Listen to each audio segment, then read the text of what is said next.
ओम नमो ब्रह्मादिभ्यो ब्रह्मविद्या संवृताय कर्तृभ्यो वंशर्षिभ्यो महद्भ्यो नमो गुरुभ्यः।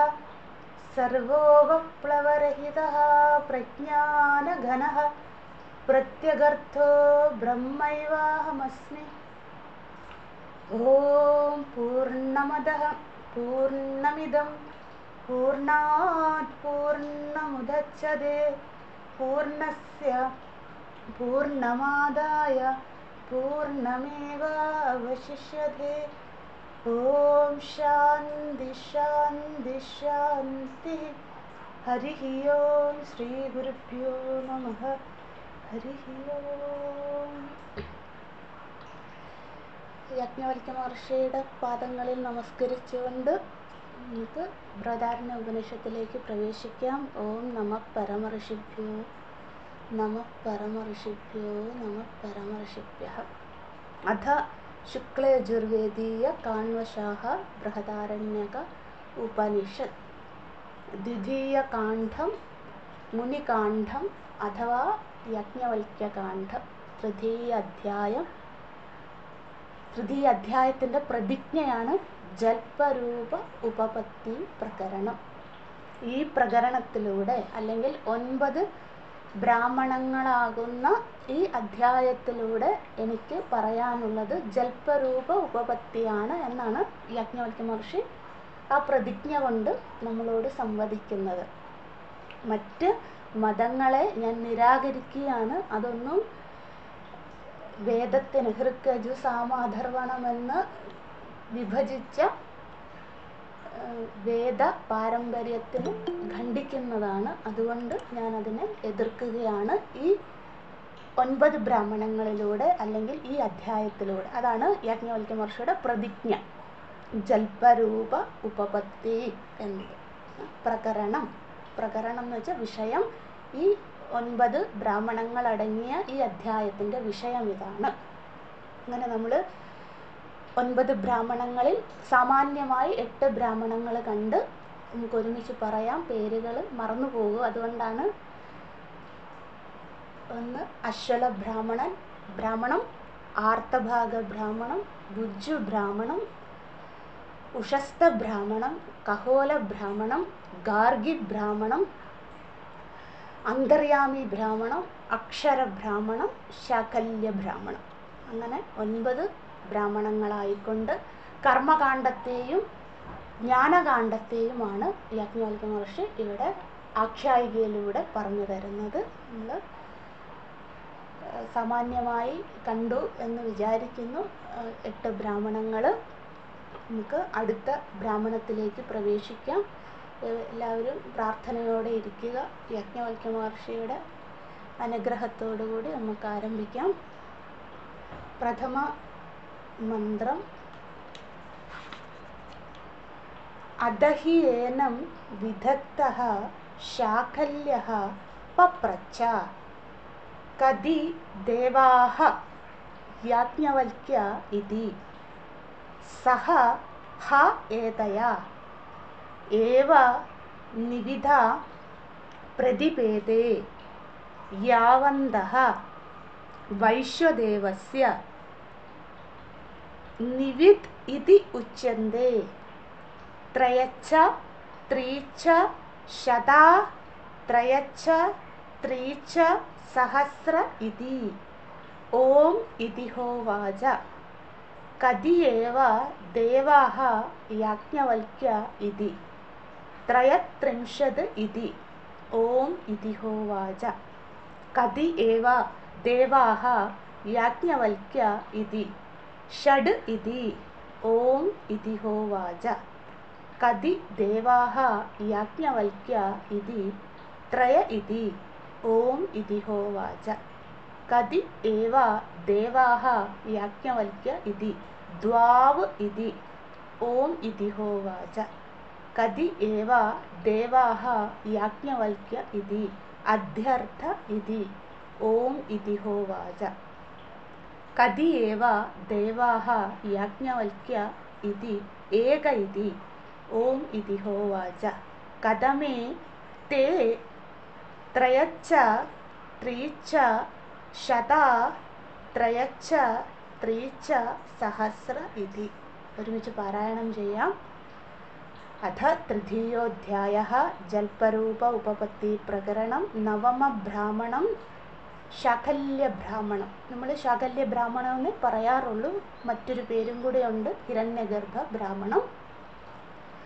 പാരായണ വിധി പ്രകാരം, ഗുരുകുല സമ്പ്രദായ പാരായണ വിധി പ്രകാരം ഇങ്ങനെയാണ് നമ്മൾ പറയാറ്. നവമ ബ്രാഹ്മണം ശാകല്യ ബ്രാഹ്മണം ഏതെങ്കിലും ഒന്നേ പറയാറുള്ളൂ. കാരണം ഇത് ബ്രാഹ്മണമാണ്, സെക്ഷനാണ്, അല്ലാണ്ട് അധ്യായമല്ല. നമ്മൾ മുനികാന്ഡം അഥവാ യാജ്ഞവൽക്യ കാണ്ഡം എന്ന് പറയുന്നത് രണ്ടും ഇമ്പോർട്ടൻ്റ് ആയതുകൊണ്ട് നമ്മൾ അത് രണ്ടും ഉച്ചരിക്കും, അല്ലെ പാരായണം ചെയ്യുമ്പോൾ പറയും. പക്ഷെ ഇവിടെ അതിൻ്റെ ആവശ്യമില്ല. ഇത് ബ്രാഹ്മണമായതുകൊണ്ട് നവമ ബ്രാഹ്മണം. നമ്മൾ തൊട്ട് മുമ്പുള്ളതൊക്കെ എങ്ങനെയാണോ അക്ഷര ബ്രാഹ്മണം, ഗാർഗി ബ്രാഹ്മണം എന്നൊക്കെ പറഞ്ഞതുപോലെ തൃതീയോധ്യായം ജൽപരൂപ ഉപപത്തി പ്രകരണം നവമ ബ്രാഹ്മണം ശാകല്യ ബ്രാഹ്മണം.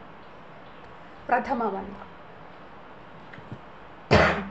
അദഹിയേനം വിദഗ്ധഃ ശാകല്യഃ പപ്രച്ഛ കദിദേവാഃ യാജ്ഞവൽക്യ ഇതി സഹ ഹ ഏതയാ ഏവ നിവിധാ പ്രതിപേദേ യാവന്തഃ വൈശ്വദേവസ്യ നിവിദ് ഇതി ഉച്യന്തെ ത്രയച്ഛ ത്രീച്ഛ ശതാ ത്രയച്ഛ ത്രീച്ഛ സഹസ്ര ഇതി. ഓം ഇതി ഹോവാച കദിയേവ ദേവാഃ യാജ്ഞവൽക്യ ഇതി ത്രയത്രിംശത് ഇതി. ഓം ഇതി ഹോവാച കദിയേവ ദേവാഃ യാജ്ഞവൽക്യ ഇതി ഷഡ് ഇതി. ഓം ഇതി ഹോവാച കദിയേവ ദേവാഃ യാജ്ഞവൽക്യ ഇതി ത്രയ ഇതി. ഓം ഇതി ഹോവാച കദിയേവ ദേവാഃ യാജ്ഞവൽക്യ ഇതി ദ്വാവ് ഇതി. ഓം ഇതി ഹോവാച കദിയേവ ദേവാഃ യാജ്ഞവൽക്യ ഇതി അധ്യർത്ഥ ഇതി. ഓം ഇതി ഹോവാച കദിയേവ ദേവാഃ യാജ്ഞവൽക്യ ഇതി ഏക ഇതി. ഓം ഇതി ഹോവാച കഥമേതേ ത്രയച്ഛ ത്രീച്ഛ ശതാ ത്രയച്ഛ ത്രീച്ഛ സഹസ്ര ഇതി. അദഹിയേനം വിദഗ്ധഃ ശാകല്യഃ പപ്രച്ഛ കദിദേവാഃ യാജ്ഞവൽക്യ ഇതി സഹ ഹ ഏതയാ ഏവ നിവിധാ പ്രതിപേദേ യാവന്തഃ വൈശ്വദേവസ്യ നിവിദ് ഇതി ഉച്യന്തെ ത്രയച്ഛ ത്രീച്ഛ ശതാ ത്രയച്ഛ ത്രീച്ഛ സഹസ്ര ഇതി. ഓം ഇതി ഹോവാച കദിയേവ ദേവാഃ യാജ്ഞവൽക്യ ഇതി ത്രയത്രിംശത് ഇതി. ഓം ഇതി ഹോവാച കദിയേവ ദേവാഃ യാജ്ഞവൽക്യ ഇതി ഷഡ് ഇതി. ഓം ഇതി ഹോവാച കദിയേവ ദേവാഃ യാജ്ഞവൽക്യ ഇതി ത്രയ ഇതി. ഓം ഇതി ഹോവാച കദിയേവ ദേവാഃ യാജ്ഞവൽക്യ ഇതി ദ്വാവ് ഇതി. ഓം ഇതി ഹോവാച കദിയേവ ദേവാഃ യാജ്ഞവൽക്യ ഇതി അധ്യർത്ഥ ഇതി. ഓം ഇതി ഹോവാച കദിയേവ ദേവാഃ യാജ്ഞവൽക്യ ഇതി ഏക ഇതി. ഓം ഇതി ഹോവാച കഥമേതേ ത്രയച്ഛ ത്രീച്ഛ ശതാ ത്രയച്ഛ ത്രീച്ഛ സഹസ്ര ഇതി. അധ അല്ലെ, അധ എല്ലാ ബ്രാഹ്മണവും അധ അധ എന്ന് പറഞ്ഞ് ആരംഭിച്ചു. അപ്പോൾ ഇവിടെ എന്തായിരിക്കും അധ? അതിനുശേഷം ഏതിനു ശേഷം? ഗാർഗി ഉപരമ അനന്തരം അധ ശബ്ദം അല്ലേ? ഗാർഗി അല്ലേ തൊട്ട് മുമ്പ് ചോദിച്ച് ഉപരമിച്ചത്. അപ്പം അധ ഗാർഗി ഉപരമ അനന്തരം അധ ശബ്ദ. അധ എന്ന ശബ്ദം ഇവിടെ എന്ത് സൂചിപ്പിക്കുന്നു? ഗാർഗി ഉപരമാനന്തരം, ഗാർഗി ഉപരമിച്ചതിന് ശേഷം അല്ലേ. നമ്മുടെ മനസ്സിലാ വിദ്വത്സഭ അധ്യക്ഷനായ ജനക മഹാരാജാവ് പൂർവപക്ഷികളായി അശ്വലൻ മുതൽ ഗാർഗി വരെയുള്ള പണ്ഡിത ശ്രേഷ്ഠന്മാർ, പിന്നെ ദൃക്സാക്ഷികളായി അനേകം ശാസ്ത്രാർത്ഥികൾ ഇരിക്കുന്ന വിദ്വത്സഭ, യാജ്ഞവൽക്യ മഹർഷി ഉത്തരപക്ഷിയായിട്ട് അല്ലെ സിദ്ധാന്തിയായിട്ട് നിൽക്കുന്ന ആ വിദ്വത്സഭ. അവിടെ ഗാർഗി ഉപരമിച്ചതിന് അനന്തരം, ഗാർഗി എങ്ങനെയാണ് ഉപരമിച്ചത് അല്ലേ, അത് നമ്മൾ അത്ര ഇമ്പോർട്ടൻ്റ് ആണ്. എങ്ങനെയാണ് ഗാർഗി ഉപരമിച്ചത്? ആരാലും അസ്മാകം യുഷ്മാകം, എന്നാലോ നിങ്ങളാലോ വിജയിക്കാൻ സാധിക്കുകയില്ല യാജ്ഞവൽക്യ മഹർഷിയെ. അതുകൊണ്ട് ദയവായി ബ്രഹ്മഹത്യാ പാപം ഉണ്ടാകാതിരിക്കുവാൻ എല്ലാവരും നമസ്കരിച്ചോളൂ യാജ്ഞവൽക്യ മഹർഷിയെ എന്ന് പറഞ്ഞ് എല്ലാവർക്കും ഒരു മുന്നറിയിപ്പ് നൽകി എൻ്റെ തെറ്റ് ഞാൻ മനസ്സിലാക്കുന്നു അല്ല തിരിച്ചറിയുന്നു അല്ലേ, അതുകൊണ്ട് ഞാൻ ഉപരമിക്കുകയാണ്. എല്ലാവരെയും നമസ്കരിച്ച് ഗാർഗി ഉപരമിച്ചു. അതിനുശേഷം എന്താണ്? അതാ ഹി ഏനം വിദഗ്ധഃ ശാഖല്യഃ പപ്രച്ഛ. ഗാർഗി ഉപരമിച്ചതിന് ശേഷം എന്താണ്?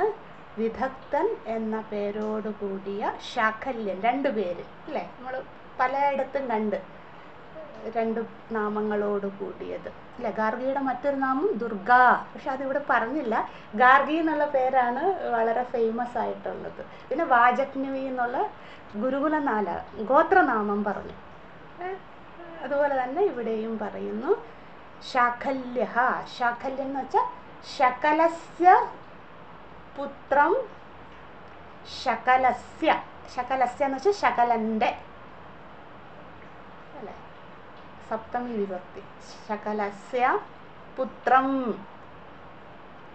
ശകലസ്യ പുത്രം യസ്യ സഹ ശാഖല്യഃ.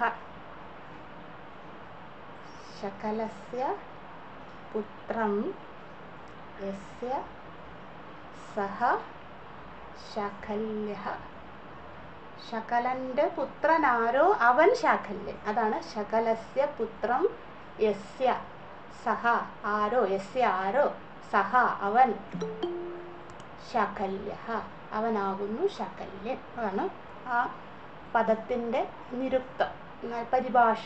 ശാഖല്യഃ. അദ്ദേഹത്തിൻ്റെ മറ്റൊരു പേര് വിദഗ്ധൻ എന്നുള്ള പേര്. അതെന്താണെന്ന് ഭാഷ്യത്തിലൊന്നും വിസ്തരിച്ച് പറയുന്നില്ല. മറ്റൊരു ദ്വിതീയ നാമം എന്ന് മാത്രമേ പറയുന്നുള്ളൂ. പക്ഷെ ശാഖല്യൻ എന്നാണ് അദ്ദേഹത്തിനെ അറിയപ്പെടുന്നത്. അതുകൊണ്ടാണ് ആ നാമത്തിൻ്റെ പരിഭാഷ നമ്മൾ കണ്ടത്. പപ്രച്ഛ, ഇപ്പം എന്തായിരിക്കും? ചോദിച്ചു. അപ്പം അവിടെ എന്താണ് നമ്മൾ അധ്യാഹാരം ചെയ്യേണ്ടത് അല്ലേ?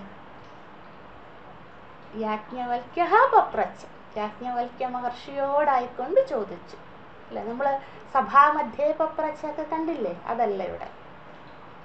ശാഖല്യൻ എല്ലാവരോടുമായിട്ടല്ല ചോദിക്കുന്നത്. യാജ്ഞവൽക്യഃ, യാജ്ഞവൽക്യ മഹർഷിയോടായിക്കൊണ്ട് പപ്രച്ഛ ചോദിച്ചു, ചോദിക്കുന്നു അല്ലേ. ചോദിച്ചു എന്നാണ്. പക്ഷെ നമ്മളിവിടെ പാസ്റ്റ് ടെൻസ് എടുക്കരുത്, പ്രസൻറ്റ് കണ്ടിന്യൂസ് ടെൻസ് എടുക്കണം. അതായത് ചോദിക്കുന്നു അല്ലേ. ആ സഭാമധ്യേ ആണല്ലോ, നമ്മൾ അവിടെ ഇരിക്കുകയാണല്ലോ. അപ്പോൾ അവിടെ നടക്കുന്ന ആഖ്യായികയായി തന്നെ നമ്മൾ ഭാവന ചെയ്യണം. എന്താണ് ചോദിക്കുന്നത്? കതി ദേവാഹ യാജ്ഞവൽക്യ, യാജ്ഞവൽക്യ, ഹേ യാജ്ഞവൽക്യരേ, യാജ്ഞവൽക്യ മഹർഷേ. കതി, കതി എന്ന് വെച്ചാൽ എത്ര എന്നുള്ള അർത്ഥമാണ് അല്ലേ. ദേവാഹ ബഹുവചനം, ദേവന്മാർ. ഇതി, അല്ലയോ യാജ്ഞവൽക്യ മഹർഷരെ, എത്ര ദേവന്മാരുണ്ട് അല്ലെ. ഇവിടെ ദേവ എന്ന് വെച്ചാൽ ദേവതകൾ. പരമാത്മാവ് സൃഷ്ടി നടത്തിയപ്പോൾ ഈ 14 ലോകങ്ങൾ അല്ലെ, ഈ അണ്ടകടാകം സൃഷ്ടിച്ചു അല്ലെ, സൃഷ്ടിയുണ്ട്. അപ്പോൾ ഇത് ഏതായിരിക്കും? ഈ അധ്യായം അല്ല, സോറി, ഈ ബ്രാഹ്മണം അധ്യാരോപമായിരിക്കും അല്ലേ. കാരണം വെരി ഗുഡ്. അധ്യാരോപമായിരിക്കും അല്ലേ? എന്തുകൊണ്ടാണ്? കാരണം ദേവതകളെ കുറിച്ച് തന്നെ ആദ്യം ചോദിക്കുന്നു. അപ്പം ദേവതകൾ എന്ന് പറയുന്നത് ലോകപാലകരാണ്. സൃഷ്ടി ഉള്ളത് കൊണ്ടാണല്ലോ ലോകപാലകരുടെ ആവശ്യം വരുന്നത്. അതുകൊണ്ട് ഈ ബ്രാഹ്മണം അധ്യാരോപ ബ്രാഹ്മണമാണെന്ന് ദേവാഹ എന്നുള്ള ഒറ്റ ശബ്ദത്തിൽ നിന്ന് നമ്മൾ മനനം ചെയ്യണം അല്ലേ? എല്ലാവരും ഇതുമായിട്ട് അഡ്ജസ്റ്റ് ചെയ്യുന്നുണ്ടെന്ന് വിചാരിക്കുന്നു. ബൃഹദാരണ്യത്തിൻ്റെ പാഠ്യപദ്ധതി ഇങ്ങനെയാണ്. നമ്മൾ അധ്യാഹാരം ചെയ്തുകൊണ്ടേയിരിക്കണം ഇത് തീരുന്നവരെ. ഇനി ഒരു 10-12 മാസം ഇത് തന്നെയായിരിക്കണം നമ്മുടെ ഹോംവർക്ക്. അങ്ങനെയാണ് ഇനിയുള്ളത്. ഇനി പഠിക്കാൻ പോകുന്ന ഏത് പ്രസ്ഥാനത്രയ ഗ്രന്ഥമാണേലും അങ്ങനെയാണ്. അതുമായിട്ട് നമ്മൾ നമ്മുടെ മനസ്സിനെ പാകപ്പെടുത്തുക. കതി ദേവാഹ യാജ്ഞവൽക്യ ഇതി. അല്ലയോ യാജ്ഞവൽക്യ മഹർഷി, എത്ര ദേവന്മാർ. അപ്പോൾ ഇവിടെ ദേവാഹ ദേവതകൾ എന്താണ്? പ്രപഞ്ചദേവാഹ. പ്രപഞ്ചം എന്ന വാക്ക് അധ്യാഹാരം ചെയ്യും. പ്രപഞ്ചം എന്ന് പറഞ്ഞാൽ ഭൂലോകം, സ്വർഗലോകം, അധോലോകം. അതിനെയാണ് ഇവിടെ പ്രപഞ്ചം എന്ന് ഉദ്ദേശിക്കുന്നത് കേട്ടോ. അല്ലാണ്ട് ഭൂമിയെ അല്ല. നമ്മൾ സാമാന്യമായിട്ട് പ്രപഞ്ചം കാണുന്നില്ലേ എന്നൊക്കെ നമ്മൾ പറയാറില്ല. ആ അർത്ഥം എടുക്കരുത്. പ്രപഞ്ചം എന്ന് വെച്ചാൽ 14 ലോകവും. പ്രപഞ്ചാഹ ദേവാഹ. ഈ പ്രപഞ്ചത്തിൽ എത്ര ദേവന്മാർ. കതി എത്ര, ഹൗ മച്ച് അല്ല ഹൗ മനി എന്നൊക്കെ നമ്മൾ പറയും. ആ അർത്ഥമാണ്. എത്രയുണ്ട് അങ്ങയുടെ അറിവിൽ എത്ര ദേവതകളാണ് ഉള്ളത്? ഭഗവാൻ സൃഷ്ടിച്ചപ്പോൾ എത്ര ദേവതകളെയാണ് സൃഷ്ടിച്ചത്? ചോദ്യം. അടുത്ത ഡയലോഗ് യാജ്ഞവൽക്യ മഹർഷിയുടെയാണ്. സഹ എന്ന് വെച്ചാൽ സഹ അവൻ. ആര്? സഹ യാജ്ഞവൽക്യ. സഹ യാജ്ഞവൽക്യ. സഹ യാജ്ഞവൽക്യ. യാജ്ഞവൽക്യ മഹർഷി എന്താണ് പറയുന്നു? മറുപടി പറയുകയാണ്. സഹ യാജ്ഞവൽക്യ ഉത്തരഃ. യാജ്ഞവൽക്യ മഹർഷി അവിടെ ഉത്തരം പറയുകയാണ്. മറുപടി, ചോദ്യത്തിനുള്ള മറുപടി പറയുകയാണ്. അദ്ദേഹം എത്ര ദേവതയാണ് എന്ന് ഡയറക്റ്റായിട്ട് ആൻസർ പറയുന്നില്ല. എന്താണ്? ഏതയാ ഏവ നിവിധാ പ്രതിഭേദേ. അല്ലയോ ശാഖല്യ, അത് ഏത്? അങ്ങ് ചോദിച്ച എത്ര ദേവതകൾ ഉണ്ടെന്നുള്ള ആ ചോദ്യത്തിനുള്ള മറുപടി എവിടെയാണ് പരാമർശിക്കുന്നത്? പ്രതിഭേദേ. പ്രതിഭേദേ എന്ന് വെച്ചാൽ പരാമർശിക്കുന്നത്. എവിടെയാണത് പറയപ്പെടുന്നത്, പ്രതിപാദിക്കുന്നത്? എവിടെ? നിവിധ. അത് നിവിധിൽ പ്രതിപാദിക്കുന്നു എന്ന് ഉത്തരം പറയുകയാണ്. നമ്മൾ ആദ്യമായിട്ട് പഠിക്കുകയാണ് ആ വാക്ക് നിവിധ്. എഴുതിക്കോളൂ. നിവിധ് എന്നതിൻ്റെ പരിഭാഷ. നിവിധ്. അത് അണ്ടർലൈൻ ചെയ്യുക കേട്ടോ ആ വാക്ക്. നിവിധ്. നിവിധ എന്ന് പറയുമ്പോൾ നിവിത്തുക്കളിൽ. എന്താണ് നിവിത്ത് എന്ന് വെച്ചാൽ? നിവിത്ത് എന്ന് പറയുമ്പോൾ ഏകവചനം വരും. ഋഗ്വേദ സ്തുതി ഭാഗഃ. ഋഗ്വേദ സ്തുതി ഭാഗഃ.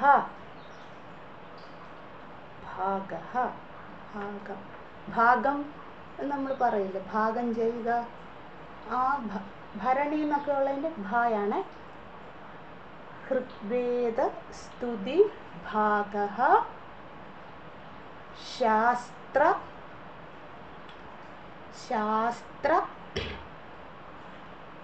ഋഗ്വേദ സ്തുതി ഭാഗഃ ശാസ്ത്ര ഉച്യതേ. അല്ലെ ഉച്യന്തേന്നും പറയാം കേട്ടോ. ഏത് വേണേലും എഴുതാം. രണ്ടും വ്യാകരണം അനുസരിച്ച് തെറ്റ് വരുന്നില്ല. ഉച്യന്തേ അല്ലെങ്കിൽ ഉച്യതേ.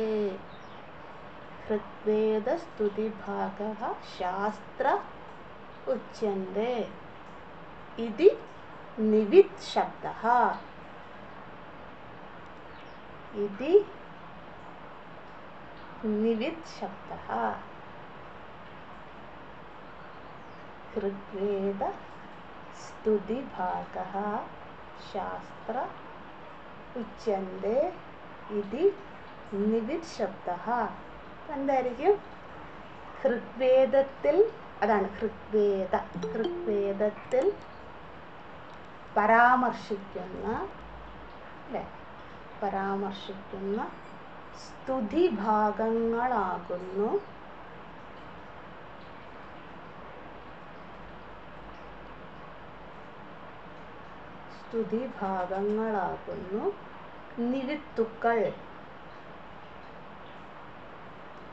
നിവിത്തുക്കൾ. ഋഗ്വേദത്തിൽ പരാമർശിക്കുന്ന സ്തുതിഭാഗങ്ങളാകുന്നു നിവിത്തുക്കൾ. ഫുൾ സ്റ്റോപ്പ് അല്ലെ കോമ ഇട്ടിട്ട് ഈ സ്തുതിഭാഗങ്ങളിൽ സംഖ്യാ പരാമർശങ്ങളാണ്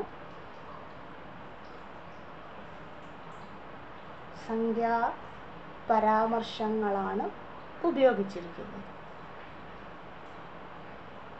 ഈ സ്തുതിഭാഗങ്ങളിൽ സംഖ്യ എന്ന് വെച്ചാൽ നമ്പേഴ്സ് എന്നുള്ള അർത്ഥമാണ് അല്ലോ. 1 2 3 എന്നുള്ള നമ്പറില്ല, അതാണ് സംഖ്യ. ഈ സ്തുതിഭാഗങ്ങളിൽ സംഖ്യാ പരാമർശങ്ങളാണ് ഉപയോഗിച്ചിരിക്കുന്നത്, അല്ലെങ്കിൽ പ്രതിപാദിച്ചിരിക്കുക, എങ്ങനെ വേണേലും പറയാം. ഇതാണ്. നമുക്ക് നിവിത്തിലേക്ക് വരാം.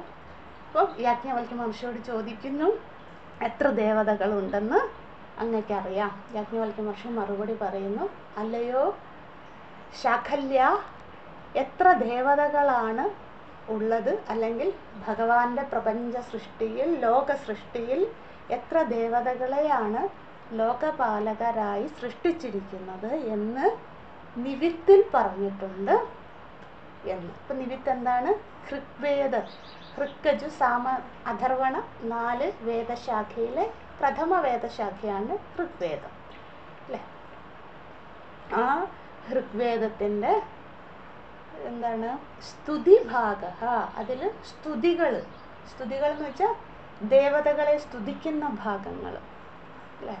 അതായത് ഭഗവാനെ ആയിക്കോട്ടെ, വേദത്തിൽ കൃഷ്ണനെ രാമനെ ഒന്നും സ്തുതിക്കാറില്ലല്ലോ, അവതാരങ്ങൾക്ക് മുമ്പാണല്ലോ വേദകാലഘട്ടം. അപ്പം അതുകൊണ്ട് അവിടെ എന്താണ്, ദേവതകളെയാണ് ആരാധിച്ചു വന്നിരുന്നത് അല്ലേ.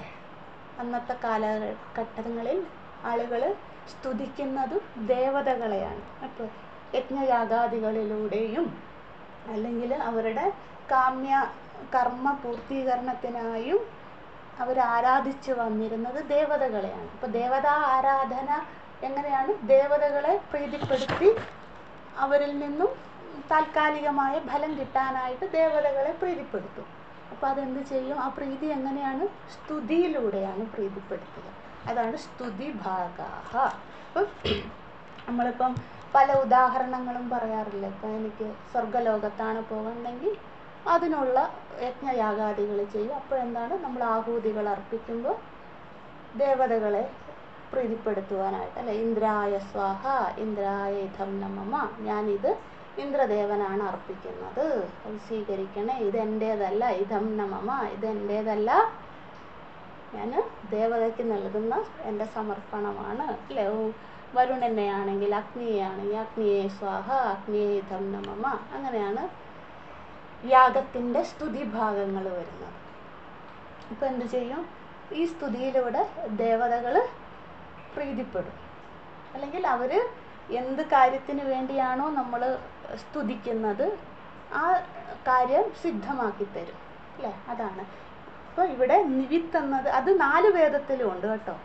ഈ സ്തുതികൾ എന്ന് പറയുന്നത് 4 വേദങ്ങളിലും ഉണ്ട്, ദേവതാസ്തുതികൾ എന്ന് പറയുന്നത്.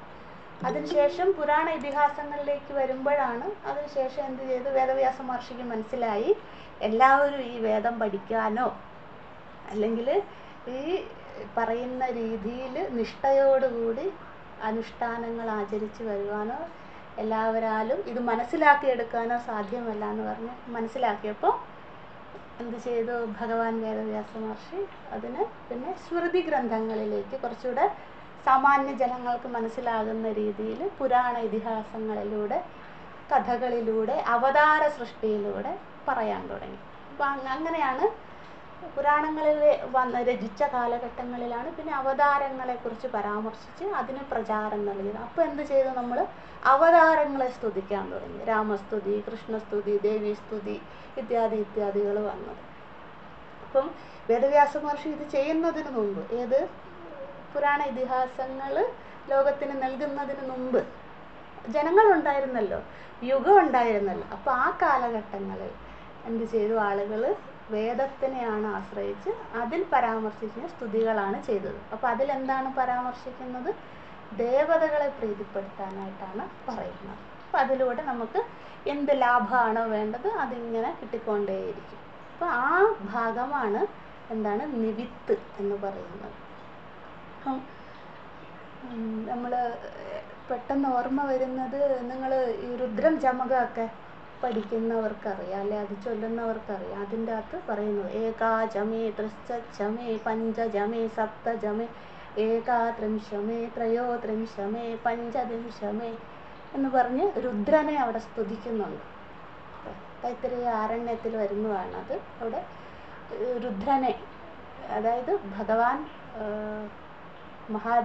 മഹാദേവൻ എന്ന പേരവിടെ പറയുന്നില്ല, അവിടെ രുദ്രായ സ്വാഹ എന്ന് പറയുന്നു. ഭഗവാന്റെ തന്നെ മറ്റൊരു നാമത്തെ ലിംഗരൂപത്തിൽ ആരാധിച്ചു വരും, അല്ലേ? ഇപ്പം നമ്മൾ രാമായണം എടുത്താലും ഒക്കെ നമുക്ക് കാണാം, ഭഗവാൻ രാമചന്ദ്രപ്രഭു അല്ലേ ശിവലിംഗം ഉണ്ടാക്കിയ കഥയും അല്ലേ ലിംഗരൂപത്തിലുള്ള ആരാധനയൊക്കെ നമ്മളവിടെ കണ്ടിട്ടുണ്ട്. അപ്പോൾ അവിടെയൊക്കെ ഈ സംഖ്യകളെക്കുറിച്ച് പറയുന്നുണ്ട്. അങ്ങനെ വേദത്തിലും പറയുന്നുണ്ട്. ഇപ്പോൾ ഒരു ഉദാഹരണം പറഞ്ഞതേ ഉള്ളൂ, രുദ്രൻ ചമകം. അതുപോലെ പല സ്ഥലത്തും പറയുന്നുണ്ട്, സംഖ്യകളെക്കുറിച്ച് പറയുന്നു. അപ്പോൾ അങ്ങനെയുള്ള സംഖ്യകളെക്കുറിച്ച് പറയുന്നതിനാണ് നിവിത്ത് എന്ന് പറയുന്നത്. അപ്പോൾ ഈ വാക്ക് ഓർത്ത് വെക്കുക, അല്ലേ? എഴുതിയപ്പോൾ മനസ്സിലാവുന്നുണ്ടെന്ന് വിചാരിക്കുന്നു. സംഖ്യാപരാമർശം, അല്ലേ?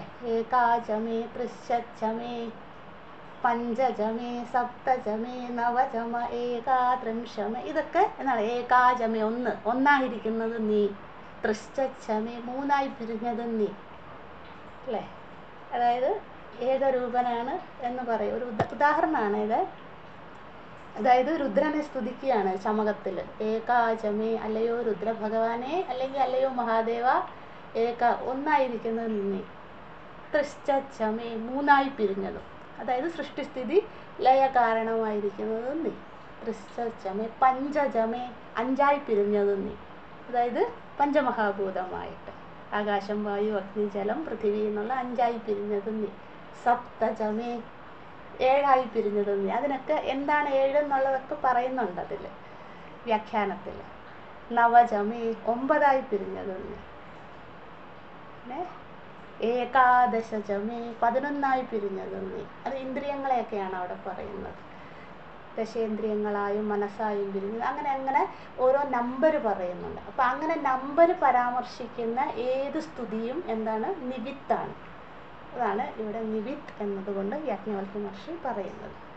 നമുക്കിത് ആവശ്യമില്ല, പക്ഷേ ഈ വാക്ക് ഇവിടെ വന്നത് ആവശ്യമില്ലെന്ന് വെച്ചാൽ സാധനയ്ക്ക് ഇത് ആവശ്യമില്ല. എന്താണ് നിവിത്തെന്നൊന്നും കാണാണ്ട് പഠിക്കേണ്ട ആവശ്യമില്ല. പക്ഷേ ഇവിടെ യാജ്ഞവൽക്യ മഹർഷി ഡയറക്റ്റായിട്ട് ശാഖല്യനോട് ഉത്തരം പറയുന്നില്ല, ഇൻഡയറക്റ്റായിട്ട് പറയുകയാണ്. അത് നിവിത്തിൽ പറഞ്ഞിട്ടുള്ള. അപ്പം നിനക്ക് നിവിത്ത് അറിയില്ലേ എന്നൊരു ആന്തരാർത്ഥവും ഉണ്ട് ഇതിൽ, അല്ലെങ്കിൽ ഗൂഢാർത്ഥവും ഉണ്ട് ഇതിൽ. ഏതിൽ? ഇത് നിവിത്തിൽ പറഞ്ഞിട്ടുണ്ടല്ലോ ശാഖല്യ എന്ന് യാജ്ഞവൽക്യ മഹർഷി പറയുന്നതിൻ്റെ എന്താണ് ഗൂഢാർത്ഥം? നിനക്ക് നിവിത്ത് അറിയില്ലേ എന്നും കൂടെയാണ് അതിലുള്ളത്. പക്ഷേ യാജ്ഞവൽക്യ മഹർഷി മറുപടി തുടരുകയാണ്. യാവന്തഃ വൈശ്വദേവസ്യ നിവിത് ഇതി ഉച്യന്തേ. യാവന്തഃ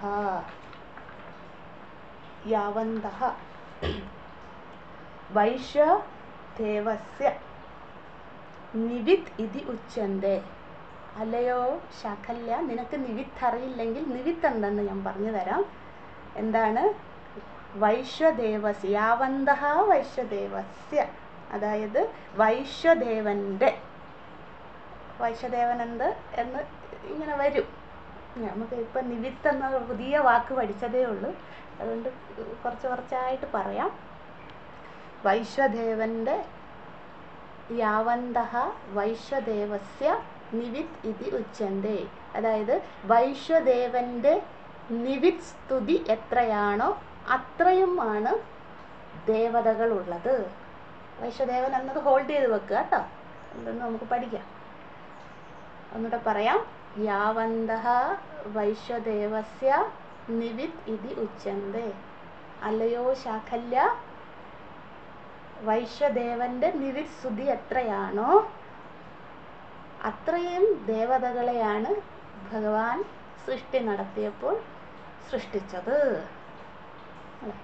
ഇനി ആ നമ്പറാണ് പറയുന്നത്.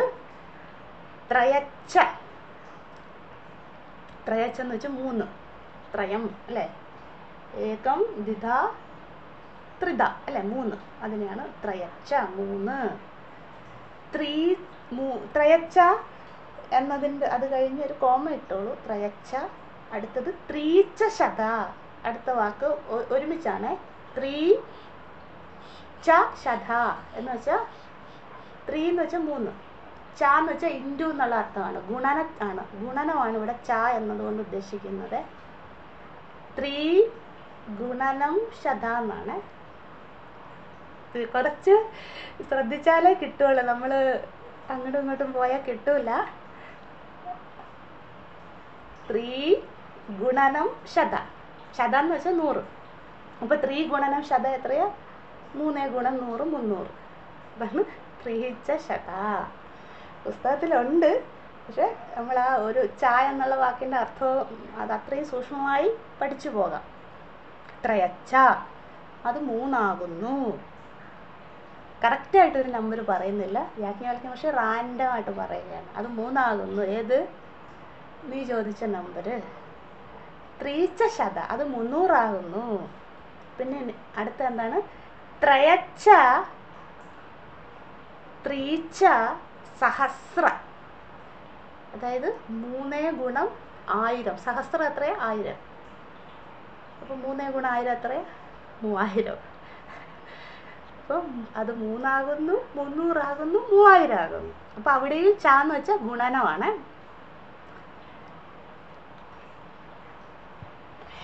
നമുക്കൊരു ഹോംവർക്ക് തരികയാണ്.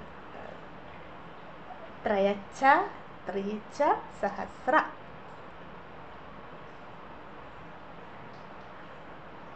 ത്രയച്ച ത്രീച്ച ശത ത്രയച്ച ത്രീച്ച സഹസ്ര ഇതി എന്ന് വെച്ചാൽ എന്തായിരിക്കും?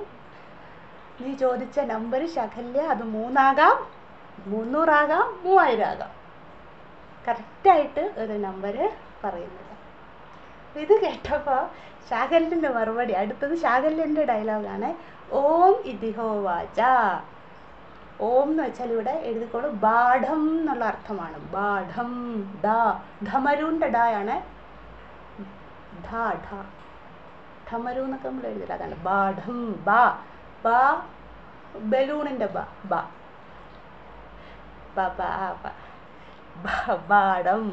പാഠം എന്ന് വെച്ചാൽ ശരി, ഞാൻ അംഗീകരിക്കുന്നു. എന്താണ് പറയണ്ടേ? കേൾക്കുന്നില്ല അമ്മ, എന്താണ് പറയണ്ടേ? ത്രയച്ച, ത്രയച്ച എന്ന് വെച്ചാൽ 3, കോമ. ത്രീച്ച ശത, 3 ഗുണം 100 300. ത്രീച്ച ശത 3 ഗുണം 100 300, കോമ. ത്രയച്ച ത്രീച്ച സഹസ്ര, 3 ഗുണം 1000 3000 ഇതി. അപ്പം അവിടെ വേറൊരു ത്രയച്ച കിടക്കുന്നതോ? മൂന്നിനോട് കൂടെ 1000 എന്നാണ് അർത്ഥം.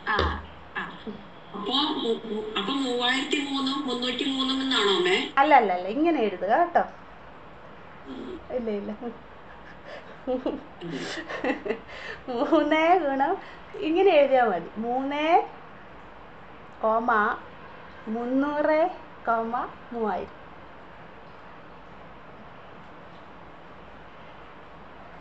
ഇത്ര എഴുതുക.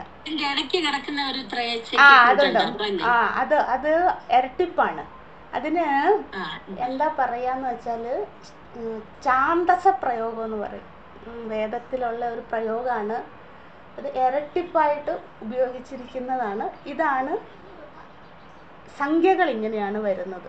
വ്യാഖ്യാനത്തിൽ നോക്കിയാൽ നിങ്ങൾക്ക് മനസ്സിലാകും. 3, 300, 3000. അത് കഴിഞ്ഞ് ഇത് കേട്ടപ്പോൾ എന്ത് പറയുന്നു? ഓം ഇതിഹോവാച. ഓം എന്ന് വെച്ചാൽ ബാഡം, ഞാൻ അതിനെ അംഗീകരിക്കുന്നു, ശരി തന്നെ. അതാണ് ഓം. നമ്മൾ പറയില്ല യു ആർ റൈറ്റ് എന്ന് നമ്മൾ പറയില്ല. അതിനെ സംസ്കൃതത്തിൽ പറയുന്ന വാക്കാണ് ബാഡം, ശരി.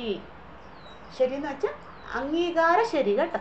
ഞാൻ അതിനെ അംഗീകരിക്കുന്നു. അല്ലാണ്ട് നമ്മൾ പറയുന്ന സാധാരണ ഓം എന്ന് പറയുന്ന എവിടെയാണ്? നമ്മൾ പരമാത്മാവിനെയാണ്, ഓംകാര സ്വരൂപൻ, അല്ലെങ്കിൽ ഉപാസനയിൽ ഓംകാര ഉപാസന ഇത്യാദികളിലാണ് ഓം ഓം എന്ന് പറയാറ്.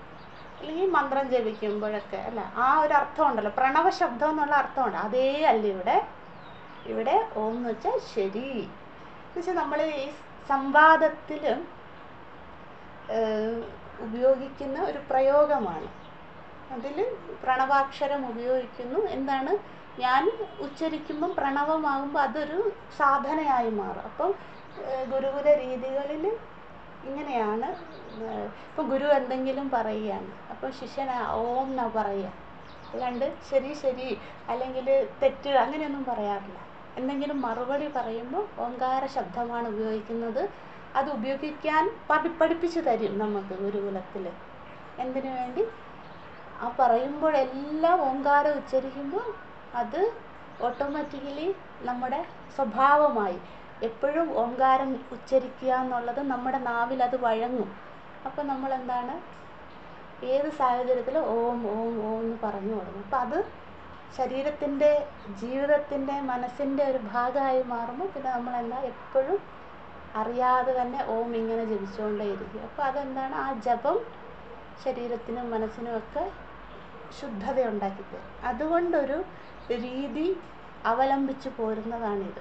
അപ്പം അതിപ്പോഴും ഉണ്ട്. ആശ്രമങ്ങളിലൊക്കെ നമുക്ക് ഇപ്പോൾ ഉത്തരം ചോദിച്ചാൽ അല്ലെങ്കിൽ ബാഠം എന്ന് പറയും, അല്ലെങ്കിൽ ഓം എന്നാണ് പറയാറ്. നമ്മളിപ്പോൾ ആരെങ്കിലും കാണുവാണെങ്കിൽ ഹരി ഓം പറയും, അല്ലെങ്കിൽ ഓം എന്നാണ് പറയാറ്.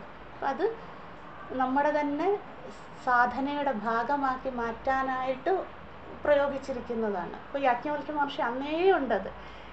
ഇപ്പം നമ്മൾ ഓക്കെ എന്ന് പറയാറില്ലേ, അതിൻ്റെ ത്രേതായുഗ വേർഷനാണിത്. ഓം ഇതിഹോവാച. അതാരുടെ ഡയലോഗാ? ശാകല്യൻ്റെ ഡയലോഗ്. അല്ലയോ യാജ്ഞവൽക്യരെ, അങ്ങ് പറയുന്നതിനെ ഞാൻ ശരിവെക്കുന്നു, അംഗീകരിക്കുന്നു. അത് കഴിഞ്ഞ് അടുത്തത് ശാകല്യൻ്റെ ഡയലോഗ് തന്നെ. ശരിയെന്ന് പറഞ്ഞതിന് ശേഷം ശാകല്യം പറയുകയാണ്, കതിയേവ ദേവാഹ യാജ്ഞവൽക്യ ഇതി. കതിയേവ ദേവാഹ യാജ്ഞവൽക്യ ഇതി 33 ഇതി. യാജ്ഞവൽക്യ, അല്ലയോ യാജ്ഞവൽക്യ മഹർഷി, കതിയേവ ദേവാഹ 33 ഇതി. 33, 33 ശതം, പിന്നെ ത്രയം, 33. ത്രയം എന്ന് വെച്ചാൽ 3, 33 എന്ന് വെച്ചാൽ 33 അല്ലേ? 30, 30, 31, 31, 32, 32, 33, 33. അപ്പം അത് 33, 33, 33. പക്ഷേ യാജ്ഞവൽക്യരെ, എനിക്ക് ഈ നികുത്തൊന്നും അറിയില്ല. അങ്ങ് പറഞ്ഞ ഈ കണക്കൊന്നും എനിക്ക് മനസ്സിലാകുന്നില്ല. അത് 3 ആണെന്നോ 300 ആണെന്നോ 3000 ആണെന്നുള്ള കണക്കൊന്നും ഞാൻ, ശരി അങ്ങ് പറഞ്ഞതൊക്കെ ശരി തന്നെ, പക്ഷേ ഞാൻ കേട്ടിട്ടുള്ളത് അല്ലെങ്കിൽ എൻ്റെ അറിവെന്ന് പറയുന്നത് 33 ദേവതകളാണെന്നാണല്ലോ. അതാണ് ശാഖല്യൻ്റെ അടുത്ത്. ഇപ്പം നമ്മുടെ മനസ്സിലും അത് നമ്മളും കേട്ടിരിക്കുന്ന അങ്ങനെയാണല്ലേ. അതിനെ നമ്മൾ കാലക്രമത്തിൽ പിന്നെ കോടികളൊക്കെ കൂട്ടിച്ചേർത്ത് വന്നു അല്ലേ. അതിൻ്റെ കൂടെ എണ്ണം ഇരട്ടിച്ചെന്ന് അല്ലേ. 33 കോടിയോ അല്ലെ 33 ദശകോടിയോ അങ്ങനെയൊക്കെ പറയാറുണ്ട്. പല അഭിപ്രായമുണ്ട്. പക്ഷേ യാജ്ഞവൽക്യ മഹർഷി ഇവിടെ കറക്റ്റായിട്ട് നമുക്ക് ദേവതകളെ കുറിച്ച് പറഞ്ഞു തരികയാണ്. അപ്പോൾ പക്ഷേ ശാകല്യം പറയുകയാണ് യഥാർത്ഥത്തിൽ 33 ദേവന്മാർ ഉണ്ടെന്നാണല്ലോ അറിയുന്നത്. അപ്പോൾ അവരാരൊക്കെയാ? അങ്ങ് പറഞ്ഞ ഈ കണക്കുമായിട്ട് ഞാൻ പഠിച്ചത് അല്ലെങ്കിൽ എൻ്റെ അറിവുമായിട്ട് ഇത് മാച്ച് ചെയ്യുന്നില്ലല്ലോ എന്ന് പറയുകയാണ്. ഈ 33 പേര് ആരെന്നാണ് ഇനി പറയുന്നത്. കതിയേവ ദേവാഹ യാജ്ഞവൽക്യ ഇതി ഷഡ് ഇതി. കതിയേവ ദേവാഹ യാജ്ഞവൽക്യ ഇതി ഷഡ് ഇതി. യാജ്ഞവൽക്യ അപ്പം ആരായിരിക്കും പറയുക? ശാകല്യനാണ് പറയുന്നത്. അല്ലയോ യാജ്ഞവൽക്യരെ, ഈ 6 ദേവതകളുണ്ട്. പ്രധാനമായും 6 ചിലവർ പറയുന്നുണ്ടല്ലോ. ഷഡെന്ന് വെച്ചാൽ ഷഷ്ടി, 6 അതാണ് പറയുന്നത്. യഥാർത്ഥത്തിൽ 33 എന്ന് പറയുന്നു. എൻ്റെ അറിവ് ഇതൊക്കെയാണ്. അപ്പോൾ ആ അറിവുകൾ ശാകല്യൻ യാജ്ഞവൽക്യ മഹർഷിയുടെ മുന്നിൽ പ്രദർശിപ്പിക്കുകയാണ്. അങ്ങ് പറഞ്ഞ 300, 300, 3000 അല്ല, എൻ്റെ അറിവ് ഞാൻ പറയാം. ആ അറിവ് പറയുന്നു. ആദ്യം പറയുന്നു 33 ദേവന്മാരുണ്ടെന്ന് പറയുന്നു. അടുത്തത് പറയുന്നു 6 ദേവതകളാണ് എന്ന് പറയുന്നല്ലോ. എന്നിട്ട് പിന്നെ എന്ത് പറയുന്നു? അടുത്തതിൽ പറയുന്നു കതിയേവ ദേവാഹ യാജ്ഞവൽക്യ ഇതി ത്രയ ഇതി. ചിലവർ പറയുന്നു 3 പ്രധാന ദേവതകൾ, 3 പറയുന്നു. അടുത്തത് 2 പറയുന്നു, 1.5 എന്ന് പറയുന്നു. ഇങ്ങനെ വരും. ഇങ്ങനെ അദ്ദേഹത്തിന് അറിയാവുന്നതൊക്കെ ഇങ്ങനെ പറഞ്ഞതിന് ശേഷം നമുക്ക് നാളെ വിസ്തരിച്ച് പഠിക്കാം കേട്ടോ. അതിനുശേഷം അവസാനം പറയുന്നു കഥമേതേ ത്രയച്ച ത്രീച്ച ശതാ ത്രയച്ച ഇതി സഹസ്ര ഇതി. അത് ഞാൻ പറഞ്ഞ 3 ആണോ 33 ആണോ അങ്ങ് പറഞ്ഞ 300 ആണോ 3000 ആണോ എത്രയാണ്? അതാണ് അവസാനം ചോദിക്കുന്നത്. കഥമേ എത്ര, തേ ത്രയച്ച ത്രീച്ച 3 ആണോ 300 ആണോ, ശതാ അതായത് 3000 ശതം 3 ഗുണം 100 300 ആണോ, ത്രയച്ച ത്രീച്ച സഹസ്ര 3 ഗുണം 3000 ആണോ? ഈ നമ്പറിലേക്കൊന്നും പോകണ്ട, നിങ്ങളതൊക്കെ വിട്ടേര്.